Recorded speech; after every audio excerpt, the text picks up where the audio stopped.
Question number 1517 find user with valid emails. मतलब हमें valid email देखना है इसमें ना। ठीक है, तो वैलिड ईमेल बेसिकली क्या है, उसकी एक डेफिनेशन लिख रखी है इन लोगों ने।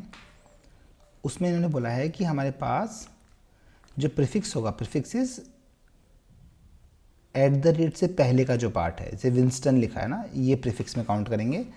तो ये जो है आपका, इसमें अपर केस लोअर केस कुछ भी आ सकता है, इसमें डिजिट भी आ सकता है, इसमें अंडरस्कोर भी आ सकते हैं, इसमें डॉट डैश कुछ भी आ सकता है।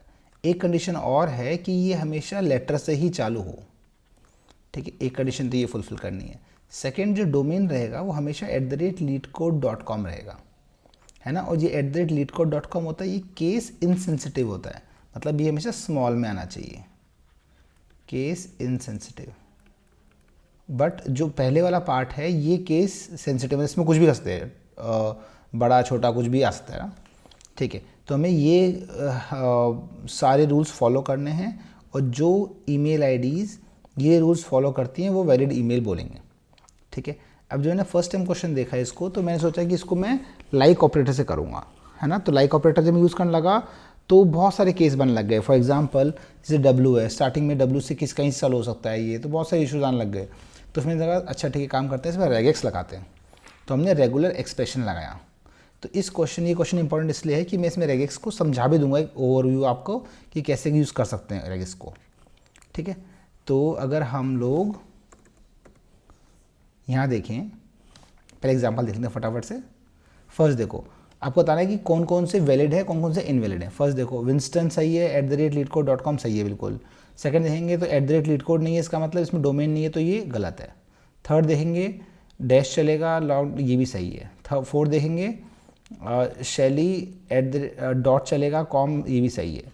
फिफ्थ देखेंगे तो इसमें हैश आ गया, हैश अलाउड नहीं है, अंडरस्कोर डॉट और डैश अलाउड है, तो ये भी क्रॉस हो गया। उसके बाद देखेंगे gmail.com, ये क्रॉस हो गया। लास्ट देखेंगे इसमें स्टार्टिंग हमेशा कैसे होना चाहिए, लेटर से होना चाहिए, तो ये भी क्रॉस हो गया। तो ये मात्र ऊपर स्टार्टिंग वाले 3 आ गए, तो ये अपने आंसर हो गए। ठीक है, देखो रेगेक्स कैसे लाएंगे इसके अंदर हम लोग। देखो, तो रेगुलर एक्सप्रेशन देखो कैसे करेंगे। सिंटेक्स क्या होता है, मेल रेगेक्स, रेग एक्सपी, एक्सप्रेशन का एक्सपी, और उसके बाद में ये अंदर जो लिखा है ये समझाता हूँ फटाफट से आपको। देखो, तो इसके अंदर हम एक एक्सप्रेशन को, उस रेगुलर एक्सप्रेशन बनाएंगे अपन ना, किसी भी एक वर्ड का। तो जैसे फर्स्ट जो लेटर है, फर्स्ट डिनोट करने के लिए हमें करना पड़ता है अप एरो, ये यूज़ करना पड़ता है फर्स्ट के लिए, और एंड के लिए क्या आएगा, $साइन आएगा। तो चालू किया अपन ने फर्स्ट में, ठीक है, फर्स्ट आ गया अपना अप एरो। उसके बाद मैंने कहा था फर्स्ट लेटर में इनका कंडीशन थी कुछ भी हो सकता है ना, कैपिटल सिर्फ, सॉरी, फर्स्ट लेटर में सिर्फ अल्फ़ाबेट होना चाहिए, वो अब अपर भी आ सकता है और लोअर भी आ सकता है। तो हम क्या करेंगे, इसके अंदर ये दोनों लिख देंगे, एक स्क्वायर ब्रैकेट के अंदर ए से जेड छोटा और कैपिटल ए से जेड बड़ा। तो इसमें से भी आ सकता है, इसमें से भी आ सकता है, बीच में कोई स्पेस, कोई कॉमा कुछ भी नहीं देना है आपको।